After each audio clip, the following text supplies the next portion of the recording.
In a daring raid on Saturday, the Israeli Defense Forces rescued 4 hostages held by Hamas since October the 7th. The effort to free the 4 hostages included heavy air and ground support and marked the IDF's largest rescue operation since the war against Hamas began in October. Now, this comes as U.S. Secretary of State Antony Blinken makes his 8th trip to the Middle East in another Biden administration push for a permanent ceasefire. But how could Israel possibly accept any deal that leaves Hamas in power and in control of Gaza?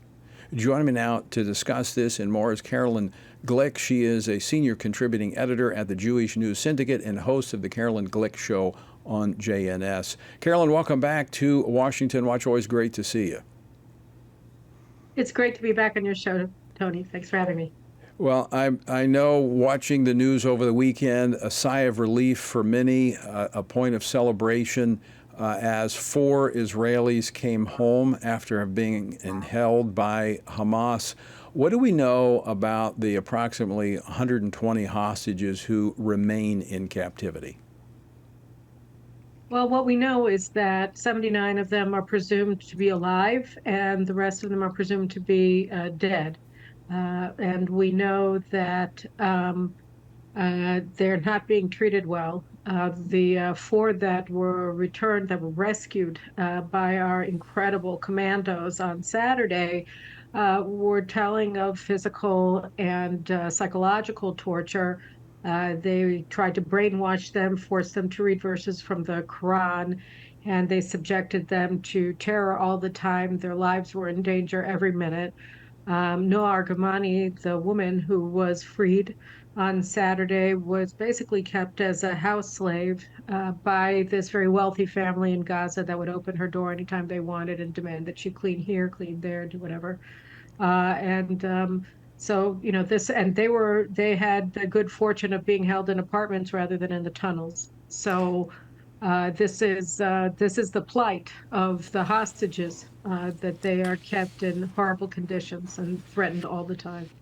Let's talk about that for just a moment, Carolyn, where as a result of the operation and the armed resistance that the Israeli Special Forces encountered, there were 200, according to Gaza's health ministry, there were 274 Palestinians killed in that operation. Now, that's just taking their numbers at face value.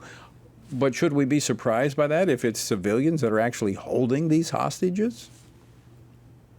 No, the men were being held by a family, the father of whom was a physician. This is the second time that we've had a situation where hostages were released that were being held by doctors. And the son and his wife also lived there along with the sister, and the husband, the son, is Al Jazeera reporter and is a former senior official of Hamas. So that's the 3 men were held by these civilians, a physician and a reporter. And Noa Argamani said that she was being held by a wealthy family as well. So these are civilians carrying out war crimes, and they're Hamas terrorists without uniforms, but they are Hamas terrorists to all intents and purposes. They're holding hostages. They're threatening their lives day in and day out for 8 months. So were the civilians all around them. They're essentially Hamas, because the people who were opening fire on the rescuers and on the hostages and on the evacuation vehicle, the people who killed the commander, our incredible hero, Arnon Zamora, who was buried yesterday, they were Hamas terrorists and civilians. And so, you know, from the Hamas health ministry's perspective, all terrorists are civilians. Everybody who Israel kills is a civilian. And even the AP, that's been parroting their numbers, had to reduce by 50% the number of women and children that are assessed to have been killed by Israeli forces, because they discovered that Hamas's Ministry of Health data are totally fabricated. And their methodology is just make-believe. And everybody's parroting them because it's convenient to believe that Israel is wantonly killing women and children, when, of course, the opposite is true, and that Hamas is the one that has been targeting innocent civilians since it was established in 1987. Well, Carolyn, it would sound like, if every terrorist is a civilian, based on what we're seeing here, many civilians are terrorists in terms of their cooperation with Hamas. It's exactly right. I mean, there were more civilians, that is ununiformed women, children, men who invaded Israel on October 7th, and there were uniformed Hamas terrorists. And these people, these innocent civilians, they took hostages, they raped women, they murdered children, they burned families alive. In house after house, the survivors of the kibbutz massacres were saying that the grown-ups gave the honors to burning families alive, to lighting up the houses on fire, to children as young as 9 years old, and that this was sort of their way of celebrating their murder of the Jews, was to let their children do it. And so, yes, this was a murderous assault, not only by Hamas, but by Palestinian society as a whole, which is why it's not that surprising that 85% of the Palestinians support October 7th, not only in Gaza, but in Judea and Samaria as well. So, how close are we, Carolyn, to seeing Hamas as a military entity being dismantled? But then the second part to that question is, if you have a civilian population that has been radicalized with the ideology of Hamas, what are the next steps? So I think two things have to be borne in mind. What the Army assesses now, what I heard on the news tonight, is that they assess that it's going to be another 3 weeks or so of heavy action in Rafah, and that aside from that, the IDF is going to be going down to more low-intensity warfare against terror cells as opposed to conventional units, because most of the conventional units have been destroyed or massively degraded. And so most of the armed conflict that we're going to be seeing in Gaza is going to look more like counter-guerrilla warfare between IDF forces and Hamas terror cells. So that's what their assessment is right now. And we're already moving forces up to the north, where we expect to have a much larger war starting soon. Talk just a moment about up north, because that doesn't get reported on very much. I mean, you still have a large population that's been displaced since the beginning of this, as you have the missiles and rockets coming in from Hezbollah in the north. Right. Well, we had about 100 missiles and drones shot into Israel just today, into northern Israel from from Hezbollah controlled Lebanon.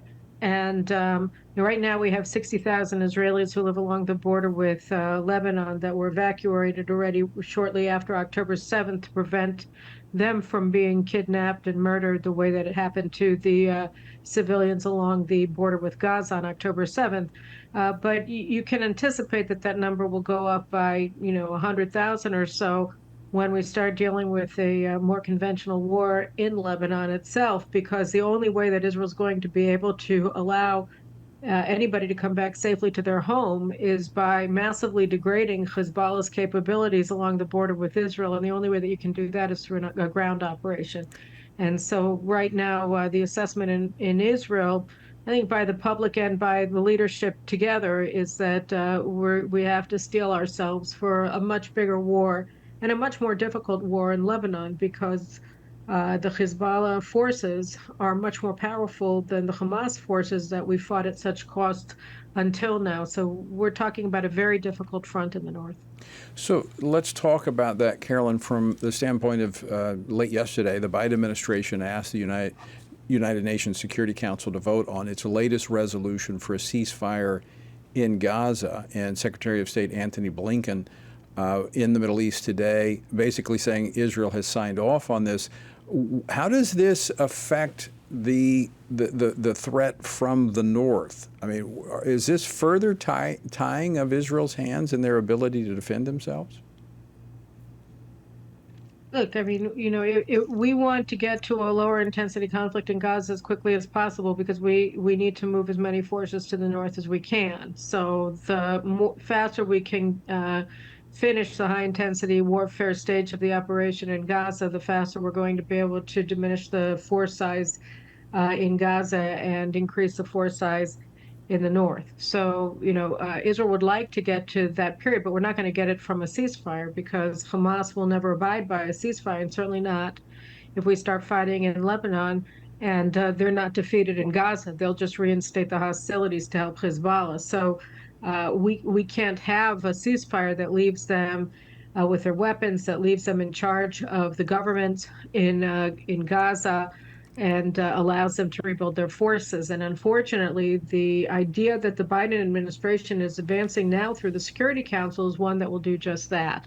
So they're placing Israel in great peril with this Security Council resolution, and they're doing it on purpose because from Biden's perspective, the longer that the war in Gaza goes on, the more difficult his election situation becomes. And so they want to end it as quickly as possible, even if that means Israeli defeat. As for Lebanon, the Biden administration has been demanding that Israel not take action in Lebanon really since October 7th, the don't that President Biden expressed right after the Hamas invasion was directed to Iran and to Hezbollah, but it was also directed towards Israel. And whereas Hezbollah and Iran didn't listen to him, Israel has been listening to him. And it's a problem because Hezbollah has massively escalated its assaults on Israel over the past month to the point where Israel simply cannot abide by what's happening any longer. It's not just a tit for tat anymore. They are burning up northern Israel. They're burning our grazing land. They're burning our forest preserves. They're burning our communities. They've destroyed over 1,000 homes in the border communities with their anti-tank rockets and their drones since October 7th. So they're trying to render northern Israel uninhabitable, and basically all areas of that section of Israel, which is the breadbasket of Israel, are now under effective Hezbollah control. You stick your head out of your house, they see you, and they can kill you. And it's a real problem. We can't continue accepting this situation, and the only way to end it is not to reach some sort of cockamamie deal with Hezbollah that the administration is pushing. We actually have to send, unfortunately, our forces into Lebanon to take care of the threat. Carolyn, do the Israeli leaders anticipate that they're going to face the same international opposition when they move into the northern part and take on Hezbollah? Yes. And, I guess the one good thing that's come out of the international abandonment of Israel and support for Hamas against the Jewish state is that it's steeled the Israeli people and, to a degree, the Israeli leadership against this kind of international onslaught where, unbelievably, Hamas, this genocidal jihadist terrorist organization army that invaded Israel and slaughtered 1,200 and took 250 hostages, et cetera, is actually the side that the elites in the Western world support.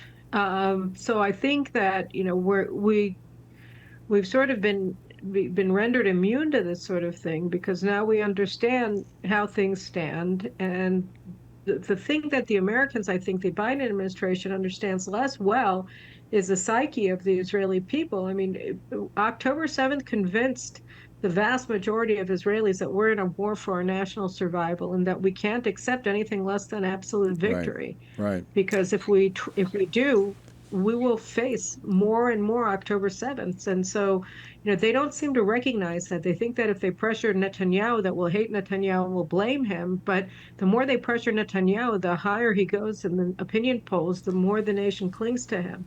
Yeah. I think the timing of his speech here before a joint session on July the 24th is going to be very, very significant. Carolyn Glick, always great to see you. Thanks so much for taking time to join us today. Thank you very much, and thank you for your support for Israel. I appreciate it very much.